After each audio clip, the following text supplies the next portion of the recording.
దళిత మరియు ఆదివాసి ఆదివారం అనగా దళితులు ఆదివాసులు. దళితులు అంటే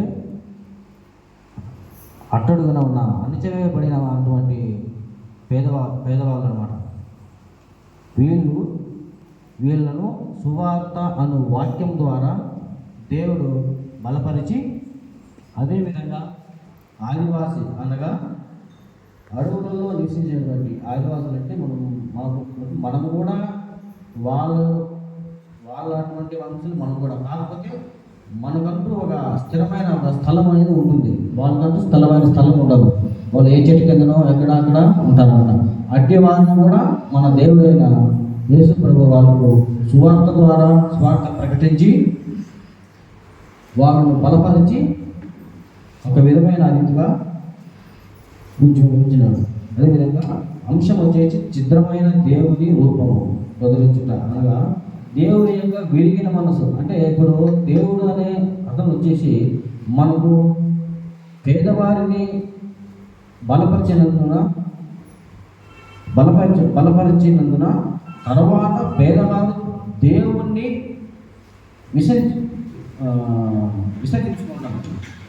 విసర్జించుకొని దానివల్ల అందుకు దేవుడు వాళ్ళకు తగిన దేవుని యొక్క విరిగిన లేదా చెదిరిన రూపమును పునరుద్ధరించుకొని వాక్యంగా మనము చెప్పుకుంటాము. మేఘ మన ప్రవక్త అయినటువంటి మేఘ చెప్తున్నాడు,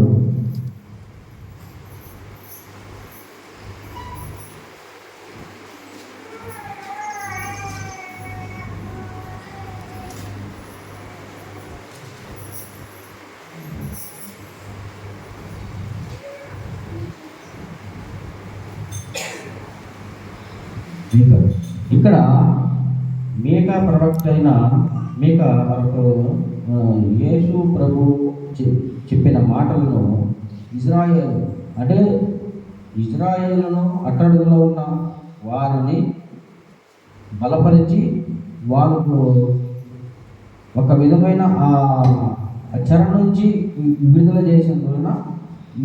చేసి అయినా కూడా వాళ్ళు దేవుని దూషించి వాళ్ళు అన్యులుగా ఉండి దేవుడిని పట్టించుకోకుండా ఇక్కడ మీకా గారు చెప్తున్నాడు, యెహోవా సెలవిచ్చిన మాట ఆలోచించి నీవు పర్వతములో సాక్ష్యము పెట్టి వాద్యమాడు కొండలకు నీ స్వరము వినబడి నీవు తన జనులను. అంటే వాద్యము అంటే ఇక్కడ దేవుడు ఇజ్రాయేలును వాదిస్తున్నాడు అన్నమాట. నేను మీకు చేసిన మంచి పనులన్నీ మీరు వదిలేసి మళ్ళీ అన్ని జనులకి విగ్రహాలలోకి వెళ్ళేటువంటి ప్రయత్నము మీరు చేస్తున్నారు దేనికి అని అంటాడు. నా జనులారా నేను మీకు ఏమి చేసింది అంటే దేవుడు చేసిన మంచి పనులు ఆ యొక్క ఇజ్రాయేలును మర్చిపోయేసి అంటున్నాడు. వాళ్ళని ఇజ్రాయేల్లో మిమ్మల్ని చేసిన మీకు నేను ఏమి చేసింది, మిమ్మల్ని ఎలాగో ఆయన ఆయాస్పరిచిందని అది నాతో చెప్పుడి. ఐగుప్తులలో నుండి మిమ్మల్ని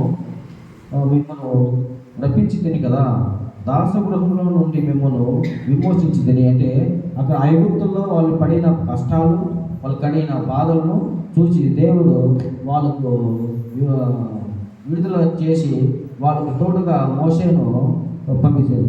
దీనికి ఒక విధమైన ఒక ఉదాహరణ చెప్పుకుంటే మలాకి 1:2 ఒకసారి చదవండి. మలాకి లాస్ట్.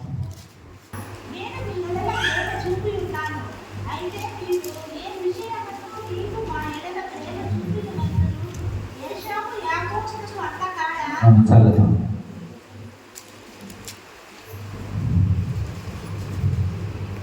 ఇక్కడ ఏముందంటే మలాకి ప్రవక్త కూడా అంటే మలాకి అండ్ మీకా రెండు కూడా మనకు కంటిన్యూషన్ అనమాట. నేను మీ ఎడల ప్రేమ చూపి ఉన్నాను అని దేవుడు అంటున్నాడు అనమాట. దేవుడు ఇజ్రాయేలుకు నేను మీ ఎడల ప్రేమ చూపి ఉన్నాను అంటే వాళ్ళు ఏమంటారంటే ఇజ్రాయెల్ ఏమంటారంటే, అయితే మీరు ఏ విషయమందు నీవు మా ఎడల ప్రేమ చూపినందు, అంటే దేవుడు వచ్చేసి మీ ఎడల ప్రేమ చూపి ఉన్నాడు. ఇప్పుడు ఏదైనా కానీ దేవుడు మనకు ఏదైనా మన కష్టంలో ఉన్నప్పుడు, బాధలో ఉన్నప్పుడు ఎవరైనా ఆదుకున్న తర్వాత వాళ్ళు వచ్చిన తర్వాత మీరు బాగా మామూలుగా ఎవరికైనా మనం హెల్ప్ చేస్తాము, చేసిన తర్వాత కొద్ది రోజుల తర్వాత మళ్ళీ వాళ్ళు వచ్చిన తర్వాత నువ్వు నాకేం చేసావంటే వాళ్ళకు ఎట్లుంటుందంటే వాళ్ళకు ఒక విధమైన ఏమైపోతుంది. దాని దేవుడు దానికి ఆన్సర్ వచ్చేసి మీ ఎడల మేము ప్రేమ చూపినామంటే దానికి నిర్గమకాండము 2వ అధ్యాయం 7వ వచనం.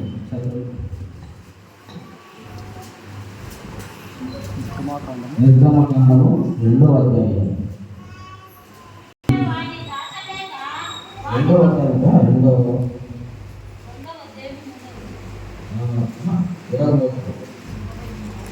2వ అధ్యాయం 23.